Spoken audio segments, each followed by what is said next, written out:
Hello, welcome back to my channel. I'm Andrea for those who are new here. It has been a little while since I've done a Fibro Chat video, and given how things have been going lately, I thought it might be about time to do one.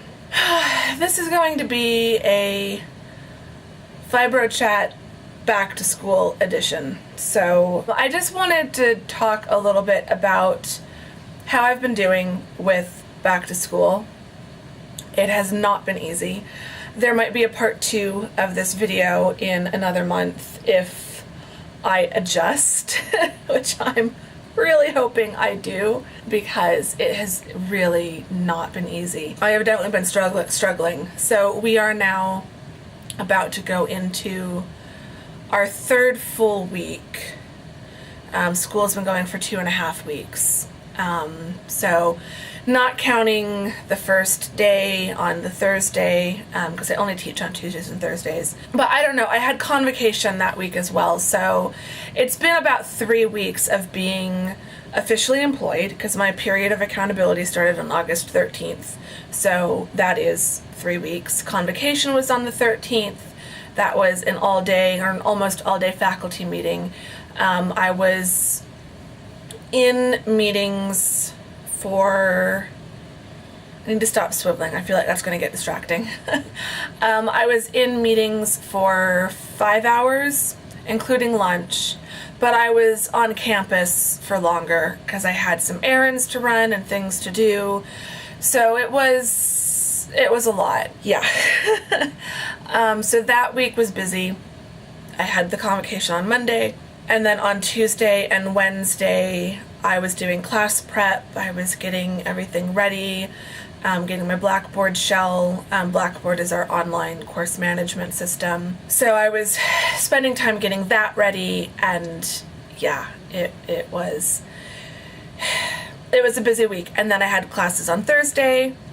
Thursday was completely exhausting. It just completely knocked me out. But then I had Friday, Saturday, and Sunday, and Monday to kind of recover. But Monday I had, was getting emails and had more lesson planning to do, and a lot of just, I think that was one of the biggest things that surprised me. Was I was used to being a TA, and I was used to teaching part-time, not full-time. I've never taught more than 2 classes in a semester. To have 5 classes, so to be teaching 3 classes on Tuesday and 2 classes on Thursday, it's a lot. And I'm lucky and thankful that I'm teaching hybrid classes, so half the work is done in class and half the work is done online. If these were regular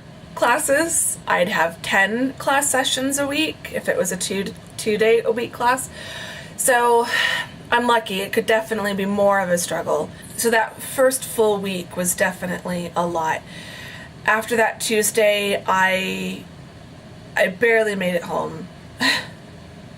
I was so exhausted in the car driving home. It really, really was a massive struggle. And I got home, I made dinner, and just kind of collapsed in bed. Wednesday I was barely functional. I had a lot of classwork to do here at home, but it was definitely difficult. And then Thursday morning I woke up feeling okay,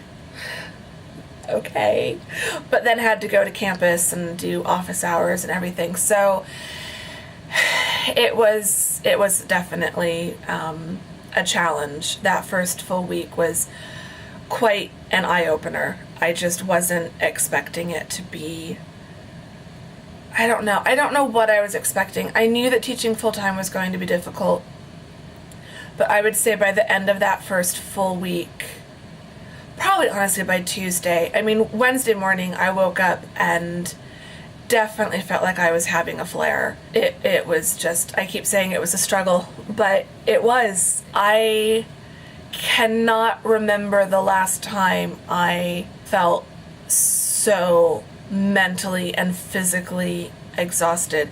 I think what a lot of people don't really realize about teaching and kind of the struggle with teaching is it is a very physical act. The way that I teach, my teaching style is a very physical activity. I don't like to just stand behind a lectern and talk at my students.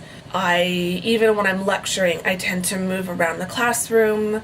The closest I can say is it's like giving a performance. It's like back when I was, an actor and I was performing on stage. You have to be aware of yourself vocally and that you're using your voice appropriately to reach the audience.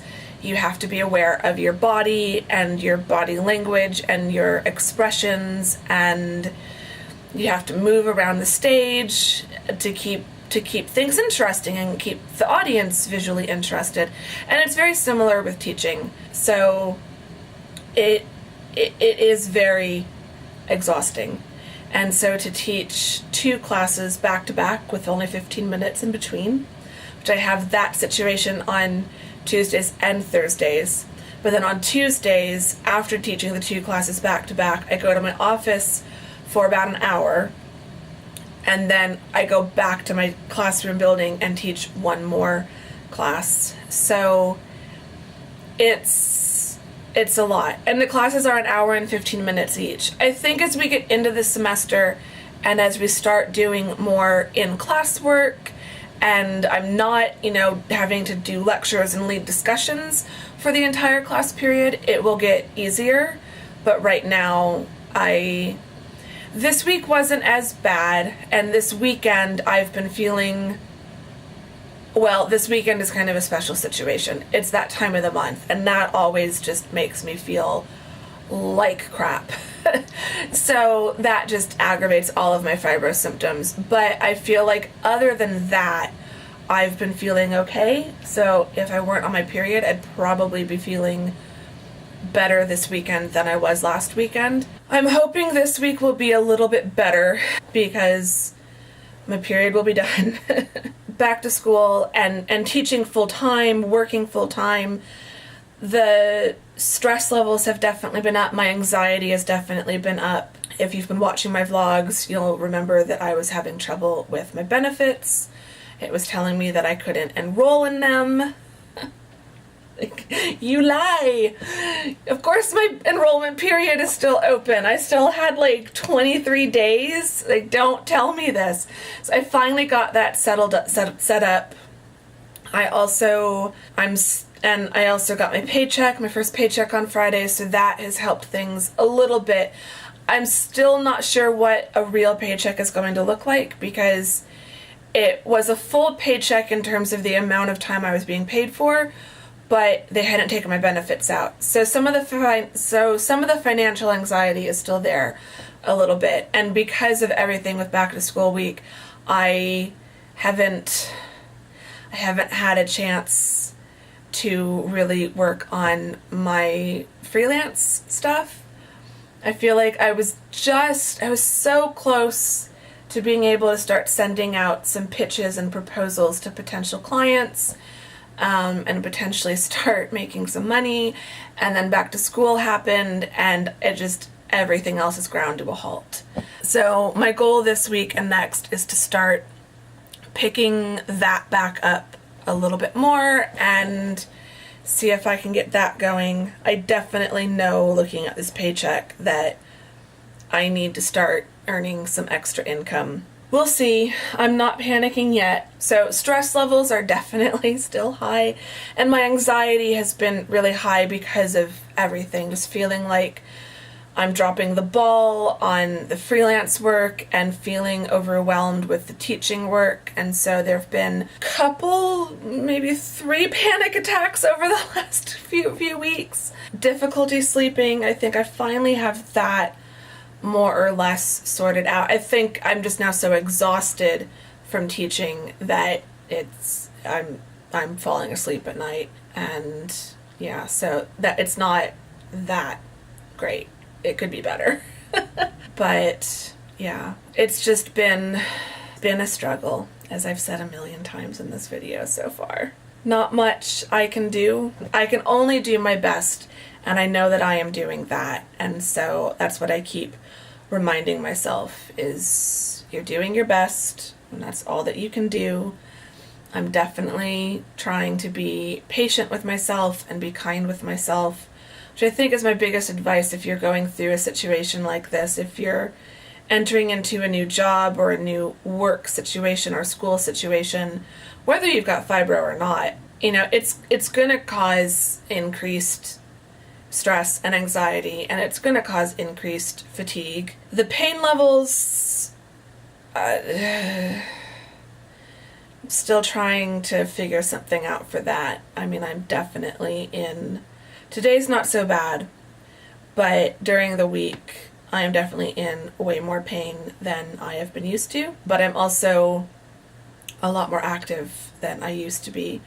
I want to start incorporating some light workouts, like just go to the gym at my apartment complex here and just like walk on the treadmill for 10, 15, 20 minutes tops, just so that every day I'm doing something. But so far, Tuesdays and Thursdays just wear me out so much that then the next day I really can't do anything. So it's a work in progress. I mean, there's only so much I can do about the pain. I just kind of have to let myself relax in the evening when I'm done teaching. I am trying, especially when I get to the last classes of each day, I am trying to sit more.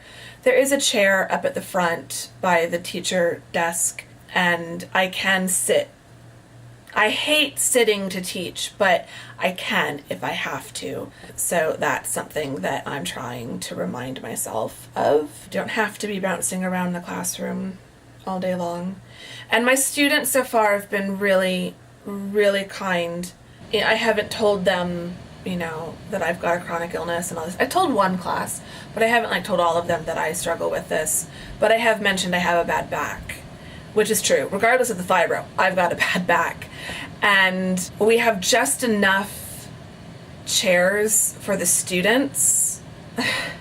So when I'm going around desk to desk to look at their work, I have to bend over.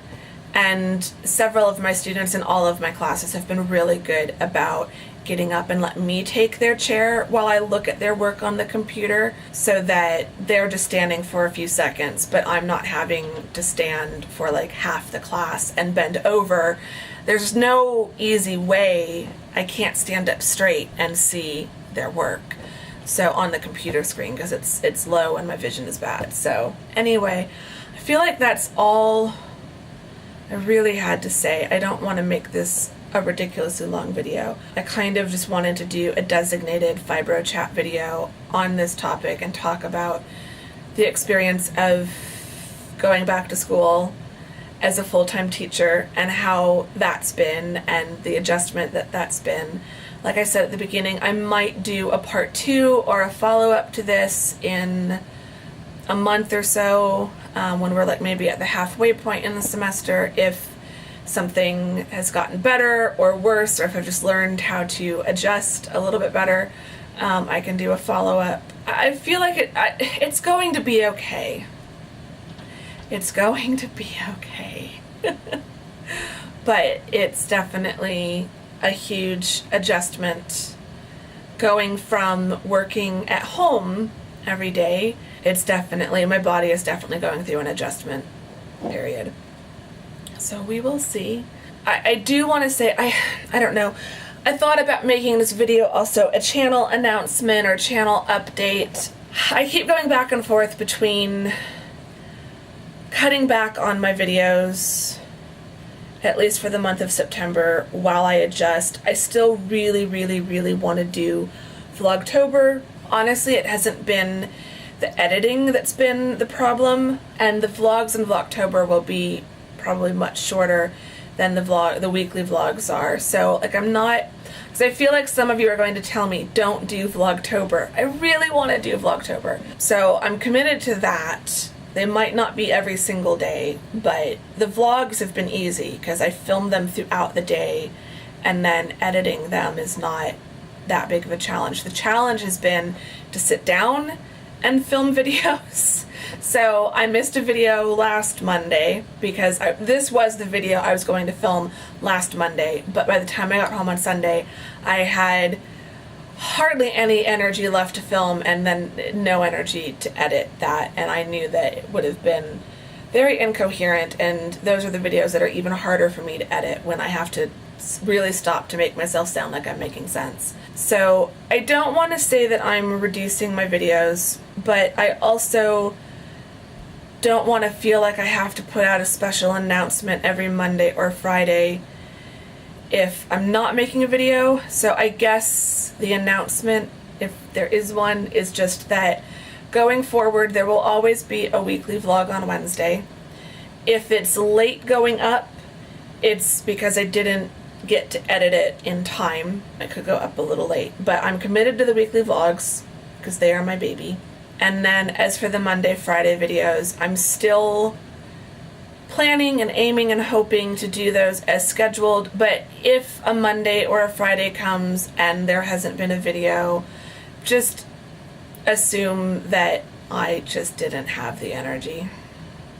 So I don't want to make it a big thing when I can't film or I can't edit or can't get a video up, but that would just be the case. So yeah, so the videos should go on as usual, but perhaps with some slight occasional absences or missing videos. And yeah, but you can always count on the weekly vlogs.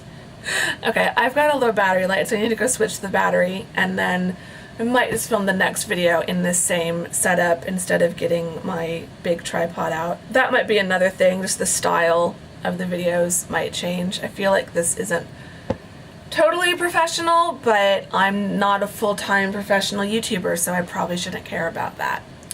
Okay, I'm gonna go. Thank you for watching this. If you have struggled with fibro and have gone through a similar case of going from one job or situation that was more sedentary or lower activity to suddenly a much higher activity level, let me know what you did. Because I am open to tips. And yeah, I will see you all soon in the next video. Thank you very much for watching this one. Bye-bye.